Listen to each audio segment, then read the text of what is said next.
Wrong answer only challenge. 1+1. 5. तुम्ही प्रेम करतो का? हो. करतो. Wrong. हो. सोमवार नंतर काय मंगळवार. येतं? माझं नाव काय? प्रीती. प्रीती. प्रीती कोण? आज मैं मर गया भैया. क्यों मर गया? कोई को मत बुलाना. नहीं मैं तो चल मेरे घर पे जा. रॉंग आन्सर आहे. कोण नाही प्रीती? प्रीती कोण नाही. रॉंग आन्सर तू आहे. प्रीती का बोलला? Wrong answer आहे. मी जिंकलो. प्रतीकची प्रीती. Wrong answer आहे. मी प्रीतीचं जिंकलो. Wrong प्रतीक. answer आहे. मी जिंकलो. शूजच्या पहिले काय घालतो? शूजच्या पहिले टेबल. मी पहिले टेबल घालतो, मग मी त्याच्यावर शूज घालतो. 1+1. 1+1 10.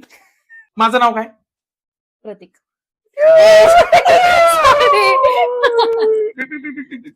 आता या क्वेश्चनचा आन्सर तू मला देऊन दाखव. चाल. रॉंग आता फटके पक्के. फटके पक्के. फटके पक्के. कोंबडी आधी की अंड? कोंबडी कोंबडी कोंबडी कोणी बोललो? कोंबडी पहिले येते. पहिले अंडे येते मग कोंबडी येते. आधी कोंबडी येते. कोंबडी आलं नाही तर अंड कुठून येईन? पण दोघं पण राईट आहे. नाही नाही नाही, हे रॉंग आहे. तू रॉंग क्वेश्चनला मारतोस तू. मी डोक्याला काय लावते? माती. मातीत मी काय लावते? जर तुला 10 लाख मिळाले तर तू काय करशील? तर मी घरी येईल, तुझ्या हातात देईल, हो. शॉपिंग कर, काय फिरायचं ते फिर. रॉंग Enjoy आन्सर कर. आहे म्हणून. माझ्या केसाचा कलर कोणता आहे? ब्लॅक. मध्ये मध्ये व्हाईट पण आहे. सॉरी. या यस. माझ्या हाताला बोट किती? 4. विचार का करते? डायरेक्ट आन्सर दे. विचार नाही करायचा. डन.